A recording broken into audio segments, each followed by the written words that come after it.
Засгийн газрын ээлж туралдаан боллоо. Нэмэгдсэн өртгийн албан татварын тухай хуулийн шинжилсэн найруулгын төслийг хэлэлцээд улсын хурлд өргөн мэдүүлэхээр тогтлоо. Нэмэгдсэн өртгийн албан татварын тухай хуулийн шинжилсэн найруулгын төслийг дараах үндсэн зорилгод нийцүүлж боловсрууллаа.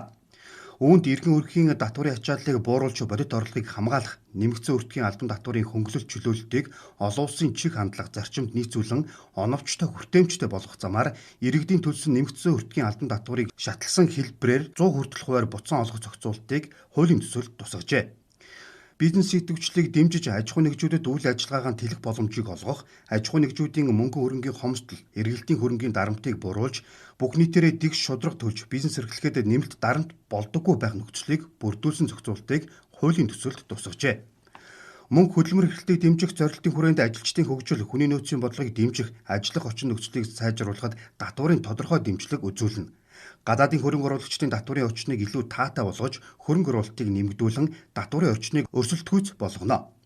Аж ахуй нэгжүүд гадаадын хөрөнгө оруулалтыг илүү хялбар, зардал багтаагаар татах боломжтой болсноор улс орны нийт хөрөнгө оруулалтын хэмжээ нэмэгдэх, эдийн засгийн идэвхжил өсгөхөд хувь нэмэр оруулна гэж үзжээ. Татварын хуулийн шинжилэл нь бизнес эрхлэгчдэд тулгарч байгаа нийтлэг асуудлуудыг шийдвэрлэж, аж ахуй нэгжүүдийн мөнгөн хөрөнгө, эргэлтийн хөрөнгийн дарамтыг бууруулж, бизнесийн идэвхжих, тэлэх бололцоог ханган үйл ажиллагаа өргөжүүлэх боломжийг нэмэгдүүлэх юм байна.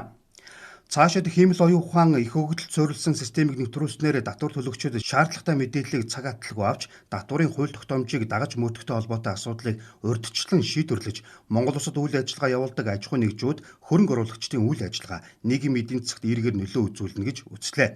Эргэн өрхийн татварын ачааллыг бууруулах, бодит орлогоо өсгөх, худалдан авах чадвар нэмэгдэх, өрхийн амжиргаа дээшлэх, бүс орон нутаг бие даасан өрсөлдөхүйц ялгаатай татварын бодлого хэрэгжүүлэх, татвар төлөгчдийн татварын тухай хууль тогтоомжийг дагаж мөрдөхтэй холбоотой зардал буурах зэрэг эерэг үр дагавартай гэж үзсэн байна.